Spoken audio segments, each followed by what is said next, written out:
da cultura vai se introjetar na sociedade brasileira.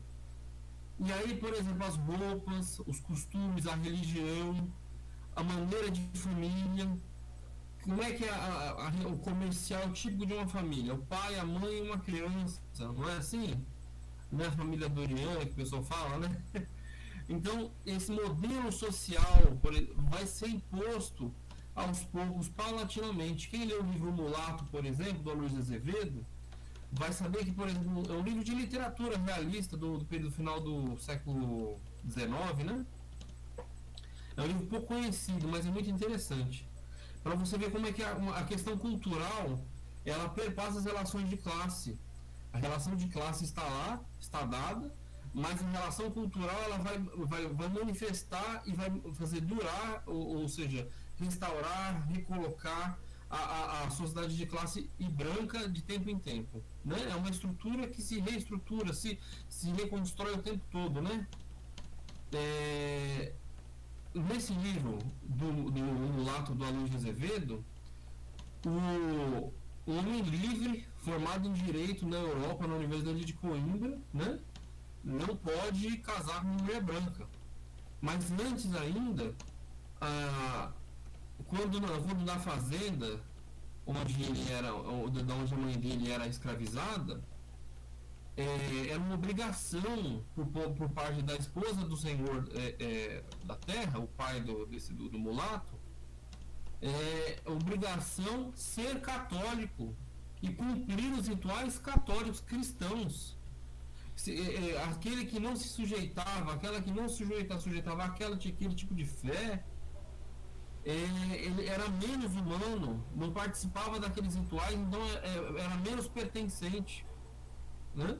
Então, o capitalismo foi sendo introjetado. O capitalismo não é só a sociedade dos meios de produção privado, mas também a sociedade onde a subjetividade é branca, porque o capitalismo surgiu na Europa. Vale lembrar que se Jesus tivesse o Jesus histórico, né, o Jesus histórico, né, se ele existiu onde hoje é a Síria, ele não poderia ser loiro, certo? Então, mas a subjetividade ela é tão forte na manutenção do status quo que a fé precisa ser católica e o tipo de fé tem que fazer referência à classe dominadora, à classe dominante. E aí o Jesus loiro. Então o tipo de beleza, o tipo de fé, o tipo de família, aquilo que os rituais que se congrega foram sendo introjetados de fora.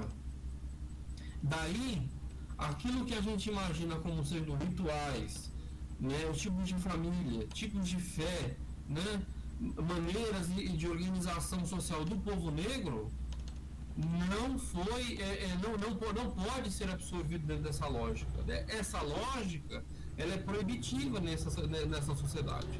Então, a partir do momento que o capitalismo brasileiro vai amadurecendo, e aí a expulsão das pessoas para as grandes cidades, essas pessoas que vão para as grandes cidades são as pessoas que foram trocadas por outras, né?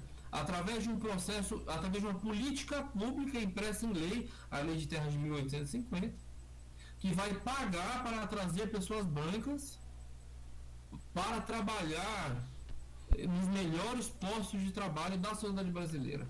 Isso é no terceiro, quarto quartel do século XIX e no primeiro quartel do século XX.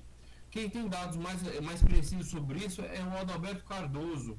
Eu vou passar o texto correto para a Giovana depois, ela passa para vocês.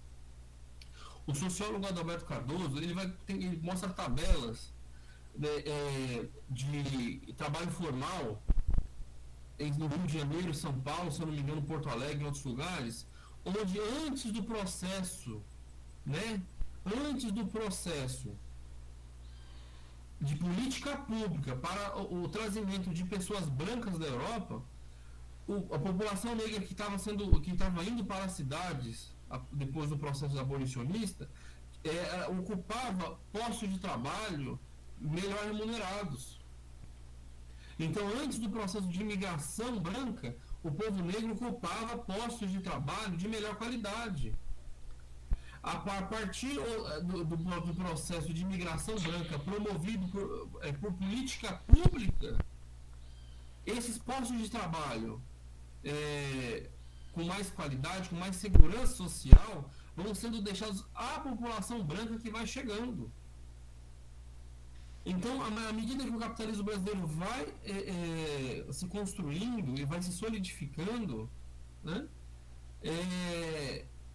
algumas coisas vão se cristalizando, vão se deixando, vão ficando cada vez mais nítidos ao olho, né?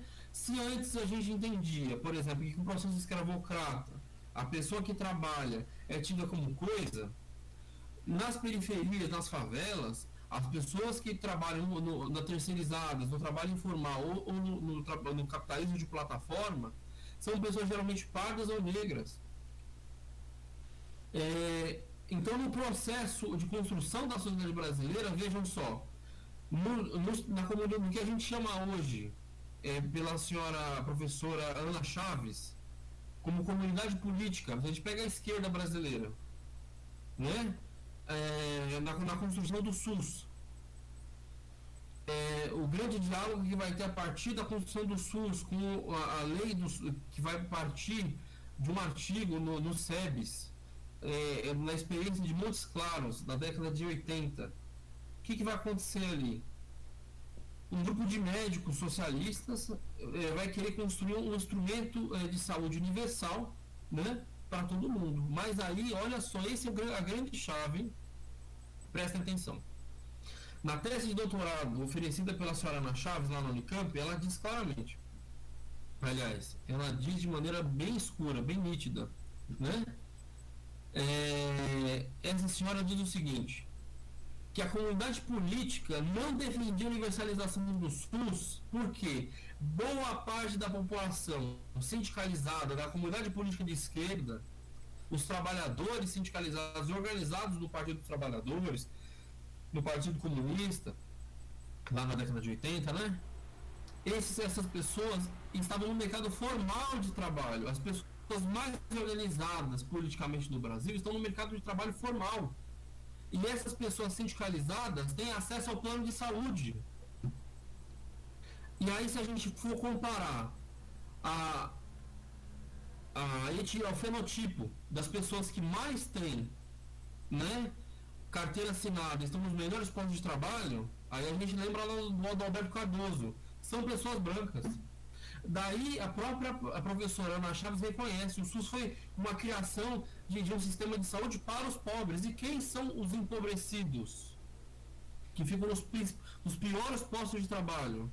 É a população negra e parda. Então, a partir desse processo de construção do capitalismo, a gente pode separar mais ou menos assim, lógico, não é uma coisa tão rígida, né? Mas a gente tem os descendentes dos grandes proprietários, que é o latifúndio do campo e o latifúndio da cidade, com a grande especulação imobiliária, onde quem chega na cidade, né, a partir do processo de êxodo rural, não só pela abolição da escravatura, mas também porque o latifúndio é um sistema produtivo que expulsa braços a cada onda de tecnificação, né? Então, sei lá, você coloca uma ceifadeira, você economiza mais de 180 braços, né? Então, a cada onda de tecnificação, você expulsa muita gente para as cidades. Então, quando um trabalhador, uma trabalhadora chega na cidade, o que essa pessoa vai encontrar? Uma cidade que já tem propriedade. As pessoas, todo lugar tem propriedade, todo lugar tem dono. E dono no masculino, né? Toda a cidade já tem dono, já está toda loteada, né? E aí, mas quem vai dar lastro? Quem vai dizer que aquilo é legítimo? É a religião. E me perdoem os cristãos e as cristãs, mas é a religião cristã. Geograficamente, a gente pode imaginar isso, por exemplo, em toda a cidade, seja no interior ou no centro, sempre tem uma igreja católica. Não preciso dizer muito que na capital do Brasil, o Estado construiu uma igreja. A igreja católica, a catedral. O Estado construiu uma igreja. Se a gente está numa república liberal, né, iluminista, vamos dizer assim, né, em termos burgueses, né, em termos ocidentais, modernos. Então o Estado construiu uma igreja. E a partir da década de 70, o Estado apoia e subvenciona as igrejas protestantes neopentecostais, tais como a Igreja Universal do Reino de Deus, a Renascer, entre outras. Essas denominações religiosas cristãs têm subvenção do Estado, direta ou indiretamente, seja pelo perdão de ICMS, IPTU, entre outras políticas públicas. Essas religiões, elas têm estudos já que podem construir, que através das narrativas, dos sermões, daquilo que os pastores falam, que os padres falam, né? A defesa da propriedade privada. Então, se a pessoa vai lá num culto, se a pessoa vai lá numa missa, né? Eu estou falando de maneira geral, lógico, não é todo padre nem todo pastor, mas de maneira geral, essas principais denominações vão construir a ideia, né? De que aquilo que é do negro é ruim e que a propriedade privada ela é boa. Então, quando tem uma ocupação do sem terra, do sem teto, o fiel que vai para a ocupação, que vai ocupar, geralmente ele não tem a bênção do padre ou do pastor. Ele não vai poder tomar um banho no final de semana ou na semana se a igreja estiver do lado da ocupação. Essa pessoa vai ser hostilizada dentro da igreja. Porque o método o método que é encorajado, né, por essas igrejas, por essas denominações, é o trabalho ou, inclusive, diante da teologia da prosperidade, é justamente o quê? O empreendedorismo, ser empresário. A pessoa mais bem abençoada é a pessoa empresária, né? Então, dentro dessa lógica, a gente constrói o Adino Mbembe, ele fala o seguinte, né? Que a lógica de biopoder e biopolítica, né, vai criar mortos-vivos. Mas eu faço uma tradução para a realidade brasileira. Não é só uma realidade de mortandade física das pessoas negras, mas a mortandade da subjetividade das pessoas. A subjetividade das pessoas negras, né? A subjetividade, ela é corrompida no sentido de que, olha, pensa só, a gente conhece algum terreiro no central em alguma cidade? Quem conhece um terreiro no centro de uma cidade? É difícil. É mais difícil encontrar. Mas quem conhece uma igreja católica no centro da cidade? Um templo evangélico? É fácil de encontrar. Agora, quem nunca ouviu falar de um terreiro sendo invadido, depredado, né? Esse é um exemplo de morto-vivo, ou de destruição, ou de morte física, mas a morte simbólica vem antes. A morte simbólica vem antes. Quando eu digo que aquela religião não é boa, quando eu digo que aqueles corpos não são bonitos, quando eu digo que aquela subjetividade cultural não é importante, quando eu digo que aquilo não é bom, né? O cabelo, a beleza, os tipos de família, né? Quando a gente entende que família é só, por exemplo, pai, mãe e criança junto, né? Modelo cristão protestante, né? Ou cristão católico. Mas, por exemplo, você pega, por exemplo, os países da África, você tem vários tipos de família. Por exemplo, em Gana, você tem a criança criada pela família inteira. Você não tem o exemplo da babá, né? Inclusive, a babá vem da ama seca, da ama de leite, da escravidão, do processo escravocrata, né? Então, a gente faz uma tradução, né, do capitalismo para o sistema de necropolítica. A gente precisa entender a realidade brasileira.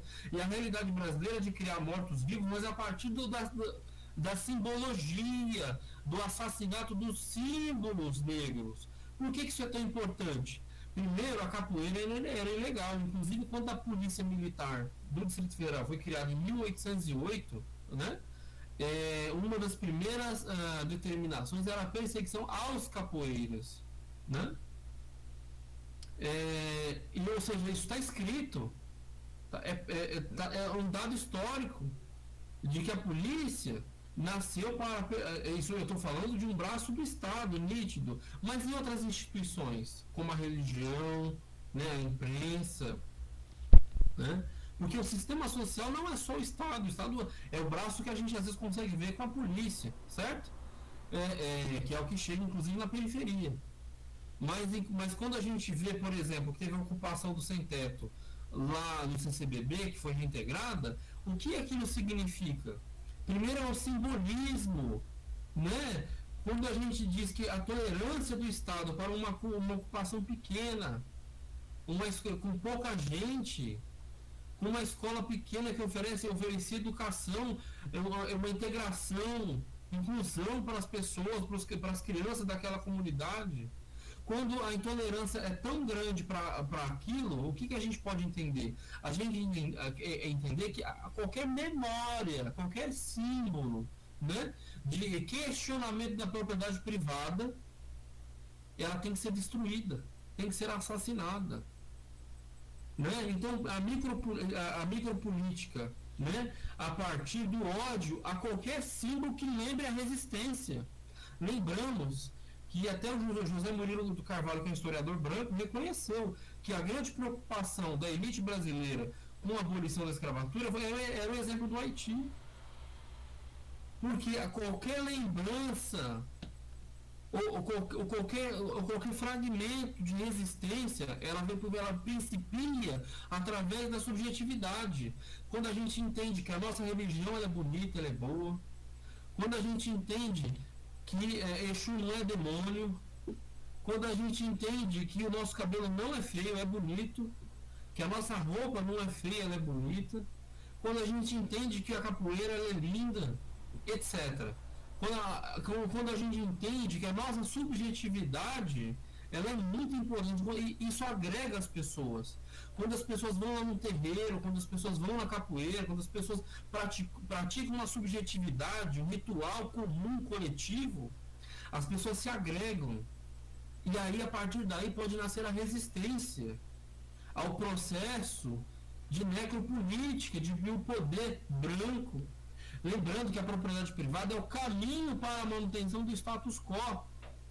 Eu vou dar um exemplo aqui. Quando na Idade Média havia um julgamento e aí as pessoas eram enforcadas em praça pública, por que aquilo ocorria, né? Porque o exemplo de justiça em praça pública, e hoje a gente pode dizer assim, por exemplo, as audiências do Supremo televisionadas, né? Ou o exemplo do lavajatismo, né? Com o ex-juiz o ex-juiz ladrão Sérgio Moro, né? A gente tinha uma relação o quê? Né? De mostrar para a sociedade, mas qual a sociedade? A sociedade branca, né? De que alguma coisa não será mais tolerada. Está sendo feita justiça, mas justiça para quem? Que tipo de justiça? Para quem? Né? Então, uma sociedade, que é a sociedade dominante, vai dizer, olha, isso a gente não quer mais. E aí o juiz vai tomar uma decisão. Tinham sanções que eram de execração pública, né? Uma pessoa ficava no poste com dizeres, olha, eu fiz errado, me perdoe, alguma coisa do tipo, né? Tinham pessoas que tinham que ficar caminhando na rua, fazendo uma série de coisas, além, inclusive, do enforcamento público. Então, essa coisa da humilhação pública, inclusive, é uma coisa europeia, né? Faz parte da tradição europeia. É a execração pública daquilo que não se quer, daquilo que não se deseja, né? E aí vejamos, então um tipo de sociedade, uma sociedade branca, que faz o seu poder a partir da propriedade privada, lembrando que, por exemplo, isso é uma coisa muito nítida, né? No almoço ou jantar, na refeição que foi feita a partir dos empresários para o Bolsonaro, lá em São Paulo, todos os empresários eram brancos, né? Dono do Itaú, do Bradesco, etc., né? Todos os empresários eram brancos. Então, essa sociedade usa da propriedade privada, do poder que vem da propriedade privada, para quê? Para fazer a manutenção, né, daquilo que eles entendem como seus rituais sagrados. Quais são os seus rituais sagrados? Aí eu já disse, né? Os rituais de mérito da Igreja Católica, das igrejas protestantes, né? Que vão defender o mérito acima de qualquer coisa, né? Como eu já disse aqui, né? O trabalho dignifica o homem, né? Como é que é? Tem aquela coisa do acordar cedo, uma coisa assim, sempre a coisa exaltando o trabalho, né? E aí, ou seja, inclusive a moradia, né, a ocupação do sem-teto na busca de uma moradia é justamente porque a relação do trabalho com essa lógica ideológica, né, de você comprar a sua casa, a mercadoria, a casa, né, ela vai produzir o quê? Um monte de pessoas fracassadas. Porque se o sucesso é você comprar uma casa, você ter um emprego que te pague o suficiente para você financiar uma casa, comprar uma casa, a maioria das pessoas vai ter insucesso, vai ter fracasso. Vai ter um grosso de pessoas fracassadas.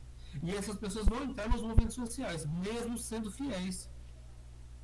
Esse é o grande lance, né? Inclusive, é a grande pegada do capitalismo, né? Porque tem as contradições. Isso que é interessante você ver. Isso é o que? Um paradoxo, né?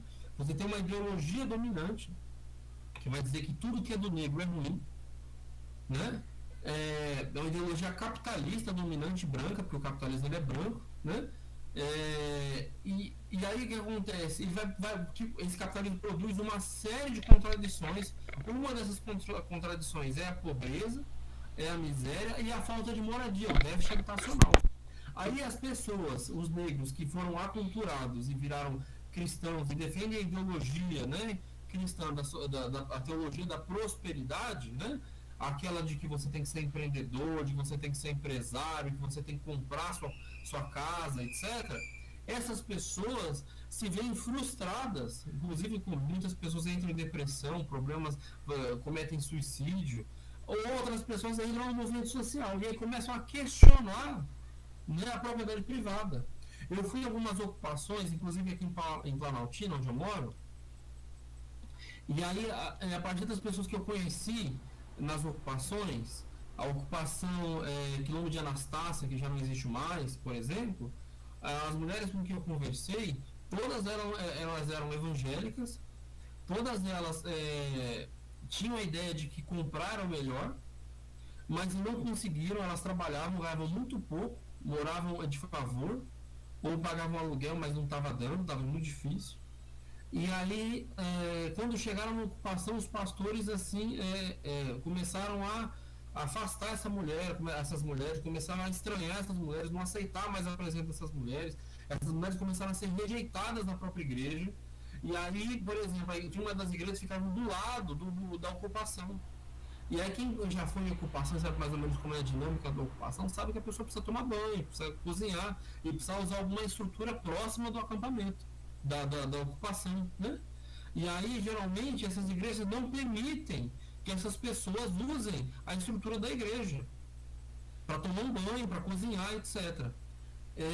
Aí, quem tiver a curiosidade de visitar uma ocupação, geralmente a religião que está lá nas ocupações, geralmente, são religiões de matriz africana. Olha a curiosidade. É muito interessante, porque a religião de matriz africana ela é comunitarista, ela é coletiva. Uma mulher pode ser mãe de santo, mas não pode ser madre, né? Não pode ser papisa, né? É muito difícil você ter uma mulher pastora, até tem, né? Tem a Flor de Lis, né? Que é um grande exemplo das igrejas evangélicas, não é verdade? Tem o doutor Jairinho, né? Outro grande exemplo dessas doutrinas que vão levar ao extremo a ideia da família burguesa, a ideia da propriedade privada e a ideia da branquitude. Vejam só, por exemplo, a Flor de Lis, ela, apesar de ser negra, ela usa peruca. Isso é sintomático do efeito ideológico nas pessoas. Isso é uma doença social. É uma ideologia branca que se impõe nas pessoas. Veja só, a gente pode criminalizar essa mulher e ela realmente tem que ser sancionada pelos crimes que se descobrir a respeito do que ela pode ter feito ou não, né? Mas o grande interesse é a gente descobrir quais são as raízes ideológicas que vão fazer com que pessoas negras, né, pessoas negras tenham comportamentos brancos e perpetuem a cultura do morto-vivo. Porque o que impede uma revolta, uma revolução, uma mudança social é a mortalidade do símbolo e a mortalidade física das pessoas. Não é como aconteceu, por exemplo, o assassinato da Fátima no Rio de Janeiro, de Marielle Franco, ou do estudante Vitor no Rio de Janeiro, ou da Sara, ou de tantos outros. Aquele assassinato físico onde todo mundo pode ver. Mas o assassinato começa antes. É na ocupação do baile funk, é na criminalização do samba, é na branquização, no branqueamento do samba. Quando a letra do samba passa de ser crítica, começa a ser uma letra que só fala de amor, que só fala de romance, não fala da falta de luz, por exemplo. Quem pega as letras do Cartola, que é da favela, que é do morro, vai fazer crítica social. Bezerra da Silva vai fazer crítica social.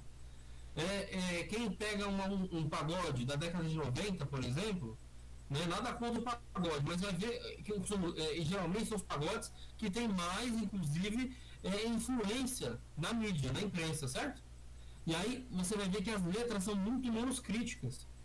Aí você pega os Racionais, tem muito menos influência na imprensa do que outros grupos que são menos críticos. Quanto mais crítico, menos influência na imprensa, né? E aí você entende que é um branqueamento da música, dos rituais negros. Tudo aquilo que é subjetividade negra, quando chega na sociedade branca, chega branqueado.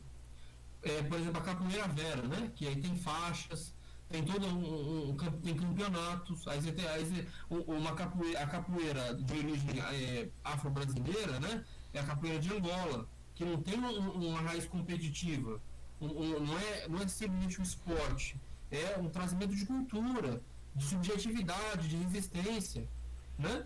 Aí você pega, por exemplo, a capoeira da Vera foi criada o quê? Na Barra, né? Foi criada na sul do Rio de Janeiro. Aí você pega a bossa nova, que enfrenta o samba, e assim vai. Quando o Mbembe fala de guerra civil, deixa eu só conferir aqui, mas quando o Mbembe fala desses processos, né, hoje em dia a gente podia chamar de guerra às drogas, por exemplo, hoje no Brasil a gente está falando de quê? De guerra contra o tráfico, contra a criminalidade. E a gente sabe que isso aqui é guerra contra a pobreza, contra os negros na periferia. Pensa só, no condomínio onde morava, né, o Bolsonaro, se encontraram 116 fuzis que pertenciam a um ex-policial militar branco. Em nenhum momento a casa desse policial foi arrombada. Em nenhum momento esse cara levou um tiro de bala perdida. Mas para entrar na favela e arrombar a porta das casas das pessoas é uma coisa cotidiana. E não se acha a quantidade de fuzis e de armas que se acha no vizinho do Bolsonaro. É uma coisa muito curiosa. Agora, esses paradoxos que a gente imagina, né? E aí o Silvio Almeida vai ilustrar muito bem isso. O que é um processo ideológico, né? Vamos lá. O processo ideológico, segundo o Silvio Almeida no livro... o livro famoso dele, esqueci o título, me perdoa, mas tem um pedaço do livro dele que é bem... E esse livro. É ideologia. O racismo estrutural. Nesse livro, se não me engano, acho que na página 39, ele vai definir ideologia. Aí quando ele define ideologia, ele vai pegar a ideologia de Marx e vai transformar o termo.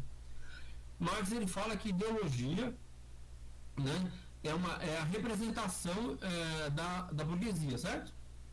O que o Silvio Almeida vai falar é o seguinte: ideologia é a relação com a representação. E isso é muito interessante, porque a diferença de relação com a representação é muito grande. Pode parecer tênue, mas ela é muito grande. Quando a gente fala de relação com a representatividade, a gente está dizendo o seguinte: quando a gente vai ver a novela lá da Rede Globo e tem uma mulher negra como empregada doméstica, ou quando a gente vai ver o Babu Santana do Big Brother passando necessidade, passando fome, quando a gente não se sensibiliza para isso, a gente não acha uma coisa horrível ver uma mulher negra como empregada doméstica de uma mulher branca, ou quando vê o Babu Santana passando fome e acha, poxa, isso é legal, o cara tá lutando e acha que isso é legal, na verdade a gente está o quê? Absorvendo a cultura branca. É a mesma coisa que eu disse daquela Flor de Lis, que para ser incluída na sociedade branca, ela usa peruca de cabelo alisado, de cabelo liso, aliás, né? Aquela golpista lá na Venezuela, ela é indígena e ela o quê? Deixou o cabelo dela loiro. Primeira coisa que se foi feito com um golpe lá da Bolívia, lá em 2019, aquela mulher que é claramente, aliás, de maneira bem nítida, escura, né? Ela é indígena, ela o quê? Tingiu o cabelo dela de loiro e abriu a Bíblia e tirou aquela bandeira indígena. Porque é o processo de inclusão na sociedade branca. Como é que é o processo de inclusão da sociedade branca? Pela porta dos fundos, né? É o quê? É a gente negar a nossa subjetividade. Negar os nossos cabelos, negar os nossos cultos, negar a nossa música, negar a nossa capoeira, entendeu? Tudo isso faz parte. Quando a gente. Por quê? O que acontece? É, tem todo um processo de negação da cultura negra, toda a subjetividade. A partir do momento que aquilo é normalizado, então, assassinar uma pessoa como a Marielle Franco, ou a Fátima, ou o Vitor e tantos outros, é uma coisa normal, acontece. Está combatendo o tráfico, aquilo é só uma causalidade. Porque aquelas pessoas, primeiramente, já foram desumanizadas. Então, o funk não é música, o samba não é música. Se vocês lembram, por exemplo, dos dizeres do avô daquela menina Sara, assassinada por uma bala bem encontrada, lá na favela do Rio de Janeiro. O que ele disse?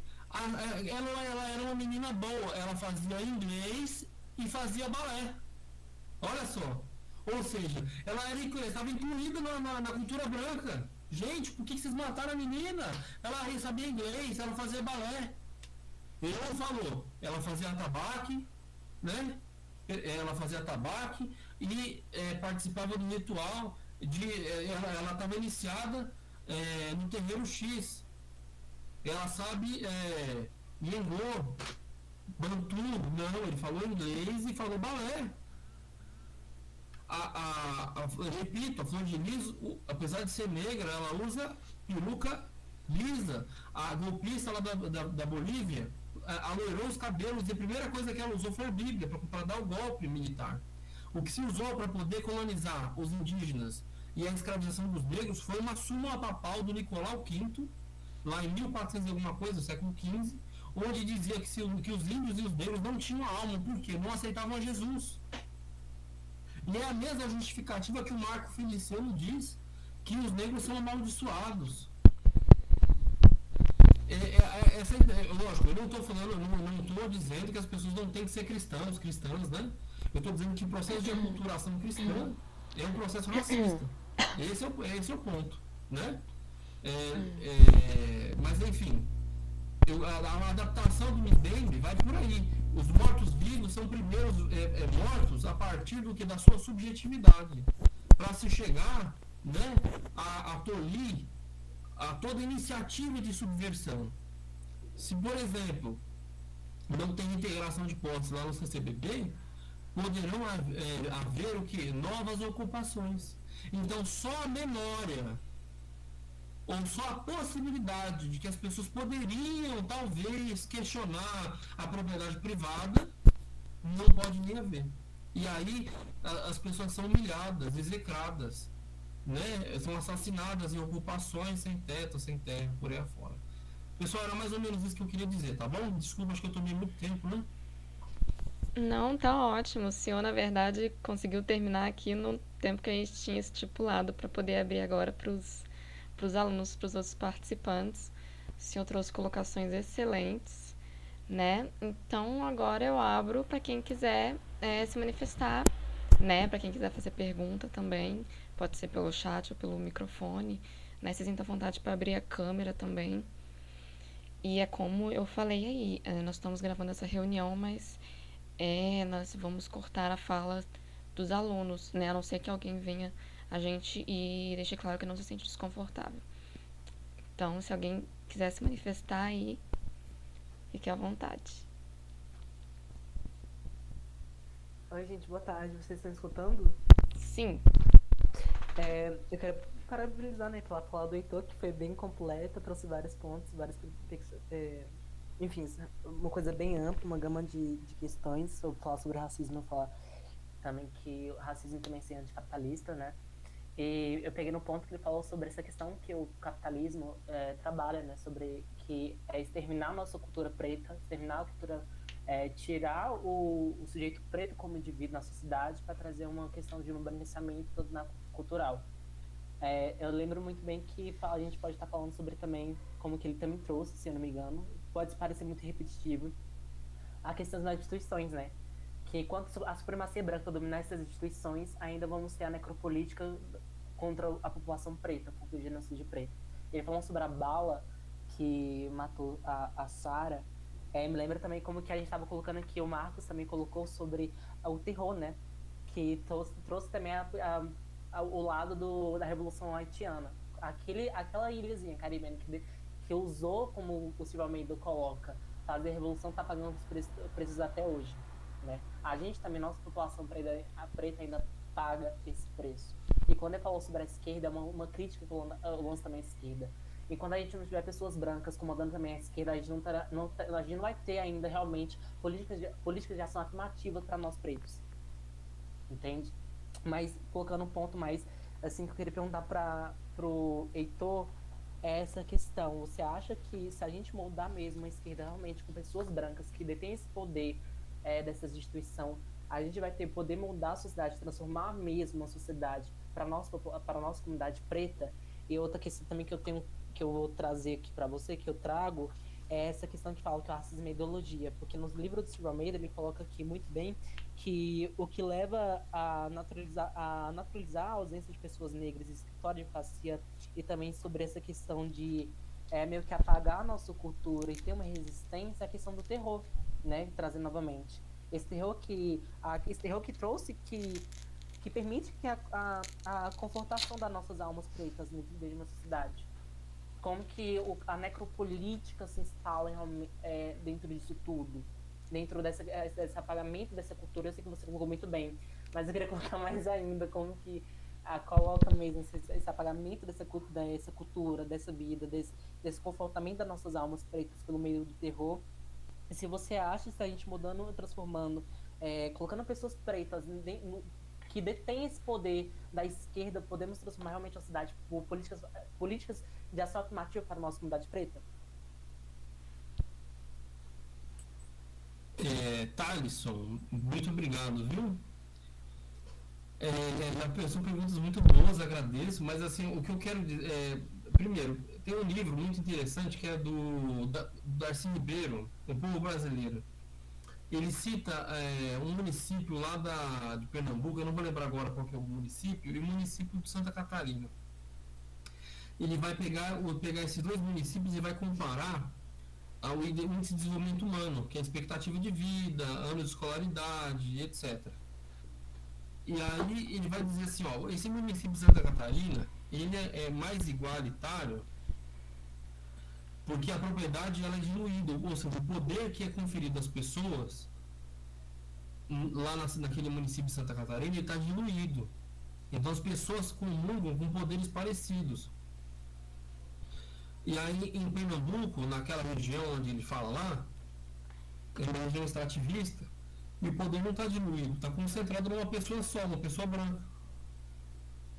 Em Santa Catarina também você poderia argumentar, né? Mas o grande lance é a divisão do poder através da propriedade. O racismo, ele só ao meu entender, né? No meu entender, o racismo ele só sobreexiste, continua a existir a partir de que o grupo social que tem poder, ele continua no poder. Ele continua colocando as regras porque pode. Só coloca a regra quem pode colocar as regras, né? Certo? Quem tem filho sabe, ó. A mãe e o pai sempre falam, eu que estou pagando as contas, eu que vou botar as regras. Não é assim que o pai e a mãe falam? Às vezes, né? Então é assim, tem aquele refrão, né? Quem paga a banda escolhe a música, né? Então se você não partir do poder, você não tem como mudar a estrutura de classe. Então, aí você fala assim, mas se a gente tiver com pessoas brancas na esquerda, talvez não conseguíssemos diminuir, pelo menos mitigar o problema do racismo, né? Essa questão do racismo. Beleza. Eu concordo plenamente, tem que ter mais representatividade, mas representatividade também não é tudo, né? O chefe da Fundação Palmares é negro, e é um cara, né, que não representa o movimento negro, né? Então, a representatividade não é tudo, né? Ela é muito importante, muito importante. Mas o que também é muito importante é a nossa pauta. Vamos lembrar, por exemplo, a professora Ana Chaves, quando ela vai falar na dissertação, na tese de doutorado dela, quando ela vai falar sobre o SUS, ela vai falar que o sistema de saúde foi construído para os pobres, porque os brancos estavam inseridos nos planos de saúde. Bom, ela não fala com essas palavras, mas dá pra gente entender, como eu te falei, associando com o trabalho do professor Adalberto Cardoso, né? Sobre a questão do mercado de trabalho e o racismo. Mas Então, o que a gente pode entender daí? Se a gente cria espaços com poder partilhado, veja bem, onde as pessoas podem comungar de maneira conjunta, coletiva, como num terreiro. No terreiro tem pessoas brancas, pessoas negras, mas as pessoas têm poderes parecidos. Porque as pessoas se reúnem em roda. Isso é muito importante. Prestem atenção nisso. Esse é o meu ponto de vista. Você entra numa igreja cristã, seja ela evangélica, protestante ou católica, ela é retangular. E a partir do momento que você anda para frente, o poder aumenta. As pessoas com maior poder vão aumentando, né? E aí, se você olhar, por exemplo, para a torre onde está o Papa, lá em Roma, no Vaticano, ele está no Palácio de São Pedro, e a janela onde ele aparece é bem alta. Aquilo é um símbolo de poder. Você pega o templo Salomão, construído pela Igreja Universal, é um templo suntuoso, enorme, que representa poder. Então, a partir do momento que os espaços de poder são comuns, comungados de maneira coletiva, eu vou dar um exemplo, o SUS. Se não tivesse plano de saúde, o SUS fosse para todo mundo, o SUS seria muito melhor. Se a escola pública não fosse só para quem é pobre, mas fosse para a classe média e para quem é rico, seria muito melhor. Aí a gente tem exemplos de países capitalistas onde a educação pública é universal. O Canadá, por exemplo, é um país capitalista, mas a saúde é pública universal. E aí ela é muito melhor do que aqui. Por quê? Porque todo mundo vai. E aí quem tem poder no anticapitalista é o empresário, são geralmente nas camadas médias, né, os profissionais liberais, o advogado, o professor universitário, não é assim que funciona? Essas pessoas, se o filho dessas pessoas estiver na escola pública ou no posto de saúde público, essas pessoas vão ter poder para poder reclamar. Ou, por exemplo, vamos lembrar a experiência do próprio Brasil. Em 1974, o Vargas promoveu uma Assembleia Constituinte. Aí tinha a figura do deputado classista. Quem aqui lembra disso, sabe disso? Alguém lembra, sabe disso? Bom, o deputado classista ele é eleito pelo chão de fábrica. Então o deputado era eleito pelo sindicato. Onde mais professores foi lá em 34. Também tem em Portugal hoje em dia, tem cadeiras reservadas no Congresso para advogados, o que seria a OAB lá do Portugal, professores universitários. Na Venezuela tem cadeiras reservadas para sindicalistas, estudante, idosos, deficientes, etc. Na China, na União Soviética, em Cuba, o parlamento ele é representado pelas instituições sociais, sindicatos, movimentos sociais. Ou seja, o poder é partilhado pelas associações de pessoas, nas suas mais diversas facetas. Terreiros, moradores, sindicatos, etc. Né? Então, a gente precisa ampliar a democracia, democratizar a própria democracia liberal, ou revolucionar a própria democracia. Se a democracia liberal não serve, a gente precisa revolucionar essa democracia, precisa tornar a democracia que ela é de baixa intensidade uma democracia de alta intensidade. Você pega na Bolívia depois do golpe, o golpe durou um ano lá. Por que o golpe durou um ano? Porque o MAS, que é o movimento ao socialismo da Bolívia, eles têm hegemonia política, e não adianta dar o golpe. Porque eles têm hegemonia política, eles têm rádios comunitárias, televisões comunitárias, sindicatos, movimentos sociais. Eles conseguem paralisar o país inteiro. Não adianta dar o golpe. Se o exército quiser dar o golpe lá na Bolívia, como deu lá em 2019, em novembro, os sindicatos param o país inteiro. Eles têm muito poder. Então não adianta a gente pensar só na representatividade. A gente tem que pensar em espaços onde a gente possa comungar de maneira coletiva. E o modelo é o terreno. A gente já tem um modelo de representatividade política ideal, a meu ver, né? Quem sou eu para dizer a verdade, né? A verdade não é universal, não é construída, né? Mas, a meu ver, o modelo político muito interessante é o modelo do terreiro. E a gente tem que valorizar aquilo que a gente tem. Imagina, você pega numa ocupação sem teto ou sem terra, as religiões mais presentes, ou é terreiro, religião da matriz africana, ou é a ala da Igreja Católica de Teologia da Libertação. Raramente você tem uma igreja protestante. Raramente. E aí você pega a organização, o organograma de uma organização como do sem teto ou do sem terra. Você pega, as pessoas são eleitas de maneira como é uma coisa muito mais interessante, muito mais democrática. Então a gente precisa observar aquilo que a gente já tem e ampliar. Essa é a minha opinião, e radicalizar a democracia. E assim, com todo respeito, a ideia de representatividade, que é muito importante, mas ela não é tudo. Por exemplo, o exemplo que eu gosto muito, né? Por exemplo, São Paulo teve um prefeito negro, o Celso Pitters, de extrema direita, queria privatizar o SUS lá. E a gente teve em 2010, por exemplo, a gente teve em 1989 a Luiz Erundina, que construiu milhares de moradia com o sistema de mutirão. Entendeu? Então, assim, representatividade é muito importante. Mas o principal modelo é de divisão do poder.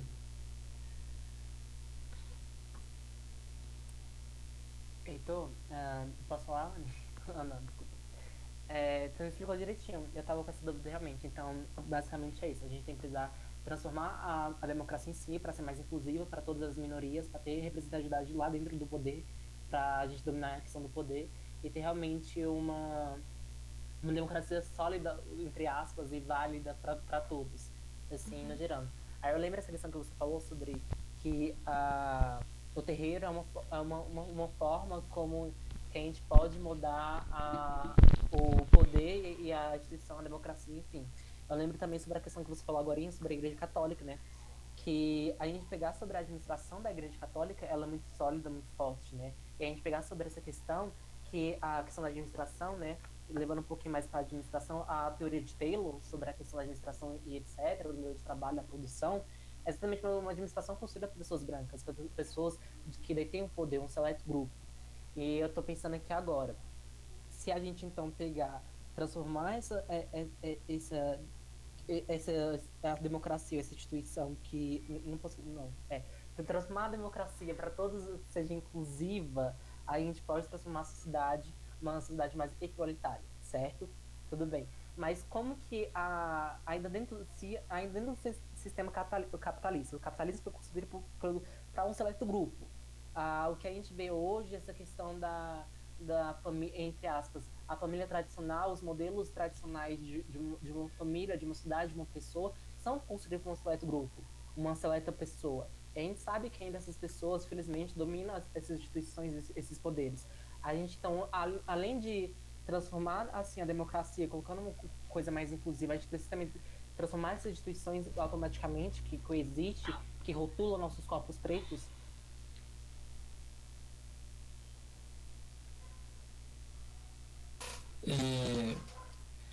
A transformação da democracia, primeiro eu quero.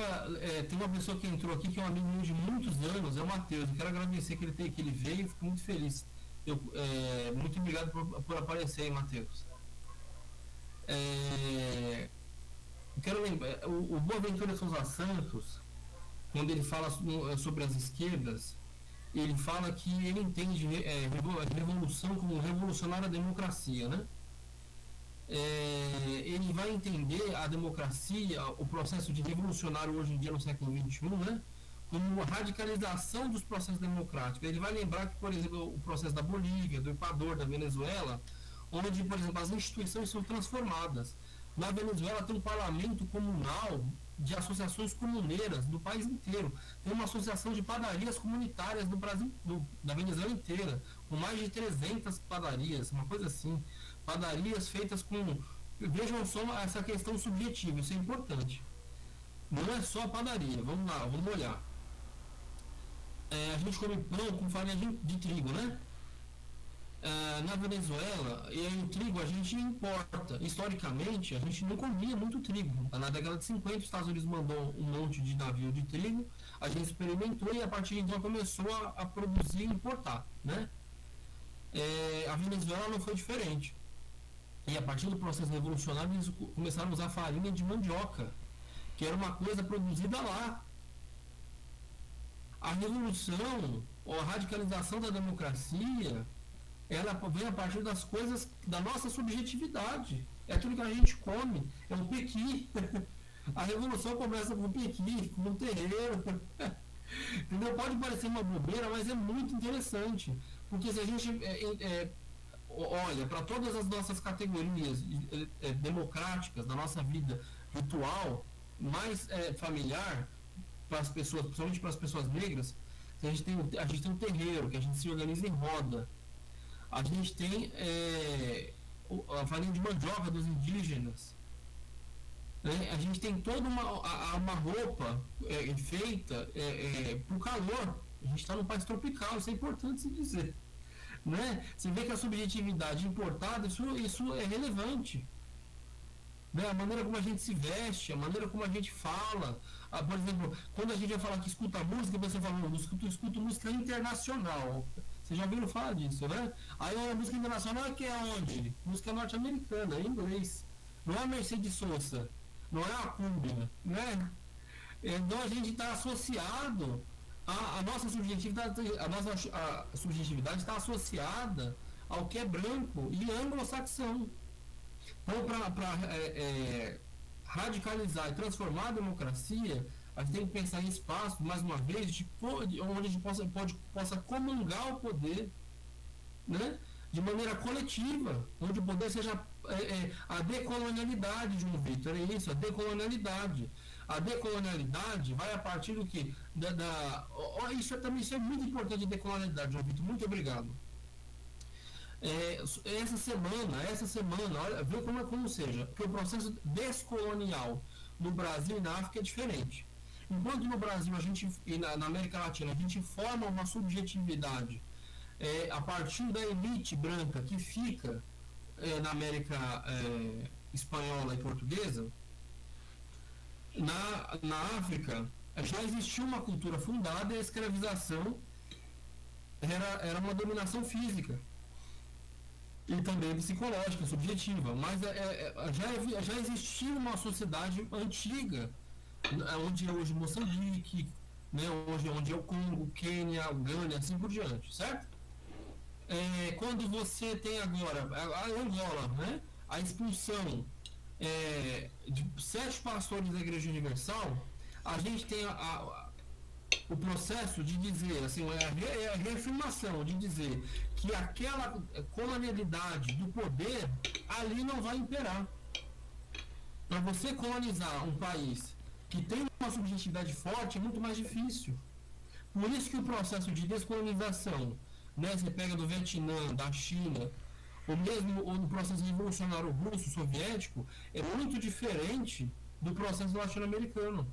Porque no processo latino-americano é um processo de construção da subjetividade. Aníbal Quijano vai escrever um artigo que chama A Colonialidade do Poder.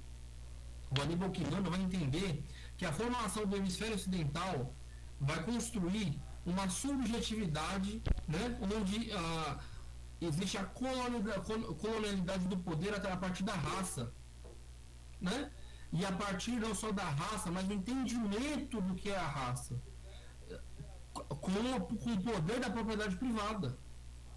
E aí o que é a raça com a propriedade privada? É a extração dos recursos naturais, sem beneficiar as populações ribeirinhas, os povos indígenas. Inclusive, a introdução do cristianismo, a imposição do cristianismo às massas. Vamos lembrar que com o êxodo rural e a formação das periferias no Brasil, a Igreja Católica não consegue chegar na favela e nas periferias, porque o processo de formação de padres e construção da Igreja Católica é mais difícil do que a construção dos templos neopentecostais e protestantes. Também é preciso dizer que a Igreja Católica foi contra a ditadura, uma parcela importante da Igreja Católica no Brasil foi contra a ditadura. E a partir da década de 70, a ditadura começa a fomentar grupos como o Grupo Provida, que ganham terreno aqui no Distrito Federal, né? A Igreja Renascer, Quadrangular, a Metodista, né? A Igreja Universal do Reino Unido, todas essas igrejas vão nascer, as principais igrejas hoje, que estão no poder, Igreja Universal, essas que eu disse, principalmente as igrejas neopentecostais, vão se fortalecer, ou nascer ou se fortalecer a partir da década de 70, com o advento da ditadura militar.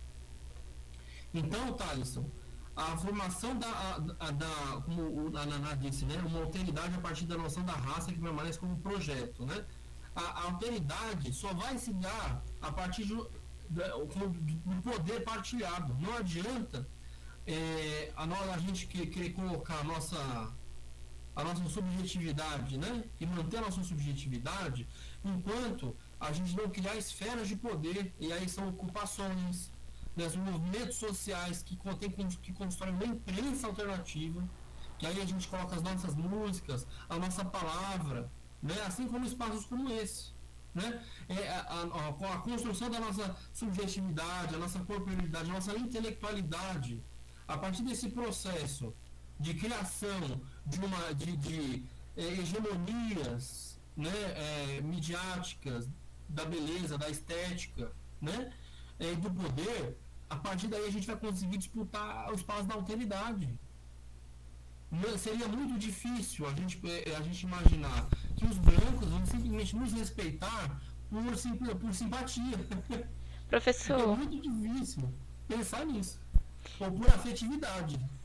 Se não houver poder para impor, né, a subjetiva a alteridade, é inócuo você pensar que vai haver uma simpatia porque a pessoa é legal. professor, O França não falava sobre isso, né? infelizmente eu vou ter que interromper o senhor aqui. Tava muito bom, mas como a gente já tá nos. Ainda falta um pouquinho, mas assim, a gente já tá se encaminhando pro final, né? Eu queria só passar a palavra pra Giovana, que ela tinha se inscrevido, que ela queria falar, né? Então pode falar, Giovana. Ana, obrigada. Obrigada, Heitor. Tá maravilhoso esse debate. Eu vou passar a minha fala para algum estudante. Eu pensei em falar, mas eu vou colocar aqui no chat. Eu prefiro que vocês falem. Tá ok, então. Então, se algum estudante quiser se manifestar aí. Oi, gente. Vocês Oi. estão me ouvindo? Eu faço jornalismo, mas eu sou do núcleo estudante do Emancipa, mas não tenho cidade, não. Uma fala que eu achei muito importante do Heitor foi sobre a questão da construção da formação da sociedade em si. E uma coisa que eu acho muito importante falar é sobre a questão, justamente, da tentativa do embranquecimento da população negra, da cultura negra, que é muito, muito, muito presente na nossa sociedade. Porque a partir do momento que você tira direitos do povo negro, que anteriormente vivia na escravidão, eles vão ter que se ausentar e ir para outro canto. Se esses lugares eles são ocupados já por pessoas brancas e por donos, o único lugar que eles recorreriam só a favela, né, que hoje em dia é predominantemente ocupado por pessoas negras. E uma coisa que eu acho muito interessante é uma música, que é da Elis Regina, O Morro Não Tem Vez. E tem um trecho dela que fala que é quando derem vez ao morro, toda a cidade vai cantar. E é isso que a gente precisa de hoje em dia. Por mais que a representatividade seja muito importante, não só a representatividade vai conseguir sanar todo o prejuízo histórico que a gente teve durante esses anos, durante essas décadas. De uma história que foi extremamente embranquecida, de uma cultura que é extremamente marginalizada, de movimentos sociais que serviriam para a reparação de algo que nos aflige até hoje, que é uma questão muito importante, que é dos assassinatos, e uma reportagem que eu achei muito interessante foi ano passado, foi da mãe daquele menino, eu acho que Davi ou Miguel, não sei, que a patroa dela deixou ele sozinho e ele acabou caindo do prédio. E uma coisa que eu estudo no jornalismo é justamente do valor notícia. Qual notícia ela é vendida? E eu estava estudando isso e ano passado eu fiz até um projeto justamente sobre isso. A importância de uma notícia bem vendida de uma pessoa branca e de uma pessoa negra periférica. Porque vai fazer, se eu não me engano, 12 anos que aquela Isabela Nardoni morreu. E todos os anos, e praticamente de mês em mês, a notícia ainda percorre, ainda traz muito impacto. E os jovens, e as crianças, e o menino de 14 anos que morreu ano passado de uma bala perdida. E essas pessoas negras, quais são os poderes governamentais que abrangem para essa população? Porque é muito fácil a gente falar de uma representatividade. Tem representatividade no movimento negro. É um movimento que ainda luta, é um movimento que, por mais que ele lute, ele ainda é marginalizado. Mas um questionamento que eu trago para o debate é até que ponto essa representatividade no poder E até que ponto esse poder governamental abrange para a população negra, porque a gente tem muita representatividade, mas o que falta, infelizmente, no poder que a gente tem hoje é a ação. A gente fala muito, a gente exige muito do movimento negro e realmente o movimento negro faz muita coisa para reparação de muito prejuízo histórico, mas o governo, infelizmente, tem uma tentativa muito grande de embranquecimento de uma cultura e da raça negra. Muito obrigada. Tiago, muito legal a sua fala, viu? Mas, por exemplo, aqui em Planaltina, no Distrito Federal, foi inaugurada sábado passado a cozinha comunitária do Sem Teto, do Movimento dos Trabalhadores Sem Teto, Trabalhadores e Trabalhadoras Sem Teto. Essas organizações populares que vão dar espaço, elas que são feitas pela população negra, marginalizada, vão criar espaços de poder. Porque, por exemplo, se você for nas ocupações, por exemplo, em São Paulo tem um lugar para abrigar mulheres com crianças que estão em situação de vulnerabilidade. Né? Tem cozinhas comunitárias no Brasil todo, a partir do sem teto e do sem terra. Né? Esses movimentos sociais que criam não só moradia, mas criam que o movimento sem teto e o movimento sem terra não lutam só pelas pautas que eles estão organizados, né? Mas criam toda uma subjetividade. O MST tem música, tem editora, tem rádio, tem TV. Então, assim, isso cria uma atmosfera, uma mística diferente. Como eu disse, se você for num terreno, numa ocupação, provavelmente você vai achar alguém de uma religião de matriz africana com o seu ritual, com a sua gira nessa ocupação.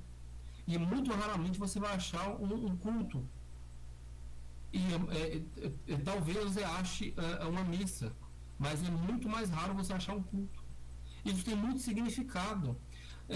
A subjetividade negra, como eu disse, ela está a partir da sua religião, a partir da sua família, a partir da sua alimentação, das suas vestes, os costumes, dos rituais que a gente comunga de maneira coletiva, conjunta. Então, quando você se associa ao sem terra, você se associa ao sem teto, quando você faz um movimento na universidade de estudantes de escola pública, né? Você vai lá no seu centro acadêmico ou no seu sindicato, né? E você se organiza pelo seu bairro, pela sua escola, assim por diante, e você comunga espaços de poder de maneira igualitária, você está construindo uma democracia nova, radicalizando a sua democracia. E se o morro não tem vez, a palavra não tem que ser dada ao morro, mas o morro tem que tomar a palavra. E como é que o morro toma a palavra? Eu vou dar um exemplo para vocês. Essa camiseta que eu estou usando aqui, ó, é da Nação Porto Rico, lá do Recife, né? E aqui no Distrito Federal, em Brasília, tem o IP Real, que é um grupo que eu participei durante um bom tempo, tocando ganzá, aprendendo com o pessoal lá, porque realmente sou péssimo com música, mas adoro. E aí eu ia para lá sempre. E aí eu percebi que o maracatu, ele só existe a partir do terreiro. E a nação imperial, que existe a partir de uma favela, uma comunidade, lá no Recife, existem grupos que apoiam o maracatu a partir da nação Porto Rico no país inteiro, cara. E a grande rainha e o rei, que são representados pela mãe e pai de santo do terreiro, são referenciados e apoiados a partir do país inteiro. Agora vocês imaginam uma favela sofrer integração de posse no Recife com tanta gente dando suporte. É muito mais difícil. É muito mais difícil. Então você pensa comigo, o Thiago Santos, certo? As pessoas a partir da sua cultura de terreiro, da música, né? Você tem o quê? O grupo no WhatsApp, onde as pessoas comungam em relações igualitárias, né? As pessoas conversam, né? Só coordenador do grupo de maracatu, aquele que tem mais tempo, que tem mais, que conhece mais, né? Que tem, o maracatu e tem relação com a nação Porto Rico. Dando esse exemplo. Nesse processo, você tem grupos no Brasil inteiro ligados à nação Porto Rico, como o grupo Imperial, como o grupo que tem aqui em Planaltina. Aí suponhamos que a favela, a comunidade lá no Recife, ligada à nação Porto Rico, sofra a ameaça de reintegração de posse, certo? E aí querem destruir o patrimônio da nação Porto Rico, lá em Recife. Com milhares de pessoas, centenas de pessoas, tem radialista, advogado, jornalista, professor, pessoas de diversas profissões do Brasil inteiro participando dos grupos de percussão, tocando atabaque, tocando ganzá, tocando, enfim, agogô, AB, etc. Você acha que não vai ser muito mais difícil ter a integração de posse, ou seja, você controlar e dominar essas pessoas? Não é muito mais difícil? A partir desse processo que se constrói a revolução e a radicalização da democracia. Porque o povo negro não está sindicalizado. A maioria do povo negro, infelizmente, não é engenheiro, médico, advogado, né? Para ter sindicato forte, para ter voz e poder lá no Congresso. Nós não temos esses instrumentos, não temos. Quais são os nossos instrumentos? É o terreiro, é a música, é a capoeira, é a cultura, é a nossa subjetividade. E a partir daí é muito mais difícil o governador libanês, por exemplo, querer reintegrar a posse do CCBB se todo mundo tivesse integrado. Esse é o ponto. E a partir da cultura, a partir do terreiro, em relações igualitárias, você vê, uma mãe de santo para ser mãe de santo tem que ter se iniciado há muito tempo. As pessoas têm que conhecer ela, têm que ter confiança, são laços, são laços rituais que vão unir as pessoas. Aí, quando um membro da nação Porto Rico está desempregado, está devendo aluguel, está com problemas pessoais, os outros vão dar suporte a essa pessoa. Então, pensar em revolução é pensar em afetividade, conectividade, em criar meios para que o que a gente pensa se divulgue e a gente consiga e tenha reflexo. E o terreiro é um grande exemplo disso. O maracatu é uma força constante no Recife. Por exemplo, queriam privatizar um porto lá para fazer condomínio. E aí teve uma luta maravilhosa. Depois eu mando o link para a Giovana. E aí era terreiro, era manifestação, era gente na rua, a galera foi pra rua, não conseguiram. Beleza? Era isso que eu tinha pra dizer, desculpa. Não, mas tá ótimo. Muito obrigada pela sua fala. Foi excelente, como tem sido aqui na reunião toda. Mais alguém gostaria de se manifestar? Não? Tá, então eu vou falar bem rapidinho o que eu tinha planejado, né, aqui na minha fala. E é muito interessante que o senhor mencionou a questão do SUS, né, e nessa questão de que não, diferente do Canadá, aqui a gente sabe qual é o público-alvo, mais ou menos, do SUS, né, que são as pessoas de classe mais média e baixa, né, já que é um serviço público, né, você não precisa pagar. E quando eu fui introduzida ao assunto que seria, né, esse círculo aqui de genocídio, né, e da questão da necropolítica, eu pensei exatamente na questão da pandemia, né, na situação que a gente está vivendo hoje. Então, existe um estudo feito pela ONG Instituto Polis, se não me engano, que eles fizeram no passado, que diz, sem surpresa nenhuma, que homens negros são os que mais morrem pela Covid-19 aqui no Brasil, né, que, se não me engano, são 250 óbitos a cada 100 mil habitantes. Né? Então eu estava pensando muito nessa questão de que é impossível você dizer que o vírus vai escolher a vítima dele, né? Que ele vai pensar, eu vou infectar aquela pessoa ali, mas a gente sabe quem são os mais atingidos, né? Que é a população negra, porque quem é que tem acesso a, por exemplo, um hospital particular que vai poder oferecer um tratamento de maior qualidade para os seus pacientes? Não é quem precisa ir para o hospital público, por exemplo. Quem é que tem o privilégio de você poder trabalhar em home office? Entende? E essas pessoas que moram em comunidade, em favelas, no geral, já é uma situação sanitária, assim, no mínimo deficiente. Aí você ainda acrescenta a questão da pandemia. Então,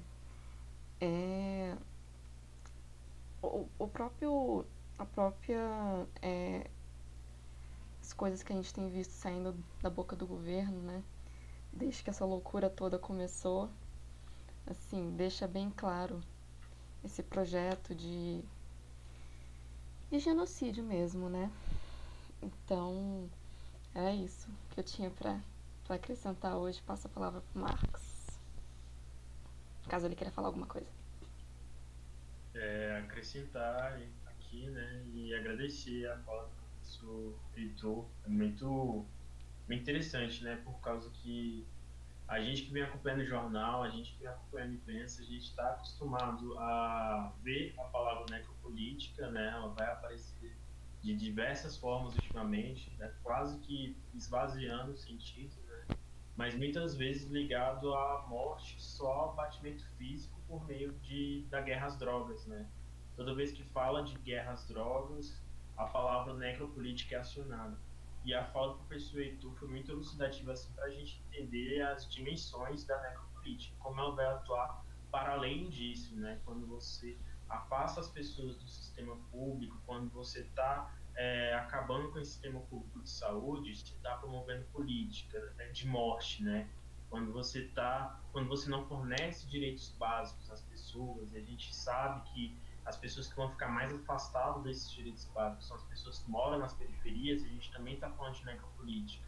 Então, quando a gente fala de soberania popular, né, alimentar, a gente também está falando de combater essa necropolítica. É interessante a gente entender de que são vários esses braços, né, as maneiras em que essa necropolítica vai estar atuando aí dentro das cidades. Não somente nas cidades, como nos campos urbanos também, nos campos. Acho que é isso. Agradecer muito a fala do professor Heitor. Foi muito. Eu tive vários insights, assim, anotei várias coisas que ele consegue fazer essa linhagem assim, de entender as maneiras em que o Estado brasileiro tem violentado os nossos povos, né? Acho que é isso. Muito obrigado. Se o senhor quiser falar mais alguma coisa, finalizar assim, fique à vontade.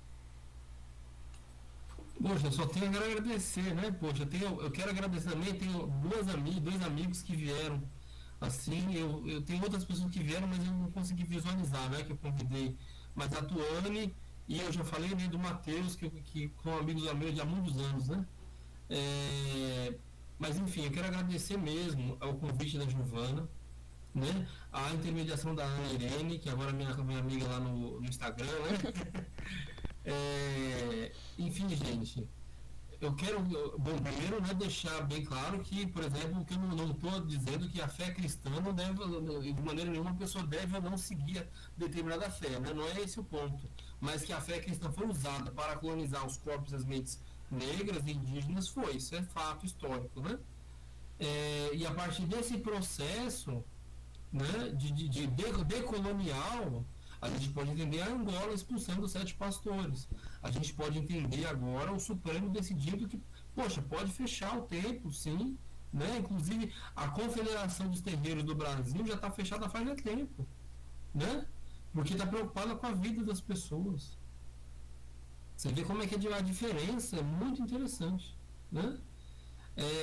Volto a dizer, se a gente pretende radicalizar a democracia, a gente tem que radicalizar, tem que pluralizar, democratizar o poder.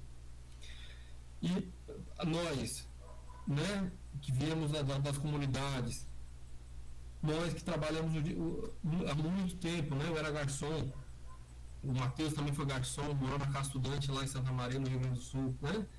Muita gente aqui trabalha, tem seu cotidiano difícil. Como diz a Ana Irene, quem pode ficar em home office nessa situação, né? É muito raro, muito mais difícil para quem é da comunidade, né? Das comunidades pelo Brasil afora, né? O Thiago Pereira está aqui, grande amigo meu, a gente foi garçom junto, grande amigo meu, a gente trabalhou junto no Godofredo, na 408 Norte. Mas enfim, pessoal, o que eu queria dizer é que se a gente está pegado com a nossa comunidade, com o nosso grupo, né? Com os nossos amigos, com a nossa família, a gente tem mais poder. Sozinho a gente não pode nada, né? E aí a gente só pode democratizar os espaços de poder se a gente tiver poder. A gente só exige poder se a gente tem minimamente poder. E como é que a gente pode fazer isso? Se a gente não é empresário, não é dono do ramo de transporte, por aí afora, né? O que as experiências da Bolívia e da Venezuela demonstram a criação, por exemplo, a revolução que se deu conta na Bolívia e na Rússia, lá no começo do século XX, foi a criação de grandes organizações e associações por bairro, né? Grandes associações, como o da MTST que lançou agora, sábado passado, a cozinha comunitária, a cozinha solidária, né? Então, a partir desses exemplos, dessas organizações sociais que vão juntar pessoas da comunidade, é muito mais fácil exigir do Estado, né? É muito mais, é política pública, porque o Estado só vai reconhecer você se você tiver como se fizer reconhecer, tá bom? Então, muito obrigado, Thiago, grande amigo meu de muitos anos. Muito obrigado o Matheus, né, e a Tuane que vieram para cá, outras pessoas que de repente eu não esteja vendo, né, mas eu agradeço por ter vindo, tá bom? Um grande abraço a todos vocês. Valeu mesmo pelo convite, Giovana. Tá ok. Obrigada, professor. Nós, Heitor. Então tá, gente. Muito obrigada pela presença de vocês. Então, podem se retirar e até a próxima. Beijo. Tchau, tchau, gente. Valeu pela presença de vocês. Abração aí pra todo mundo e bom final de semana.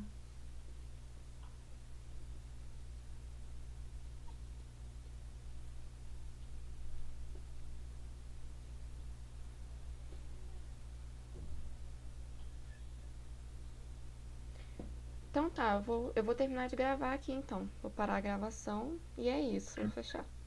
Tchau, amigo. Foi um prazer, viu? Tá bom, obrigada. Tchau. É nóis.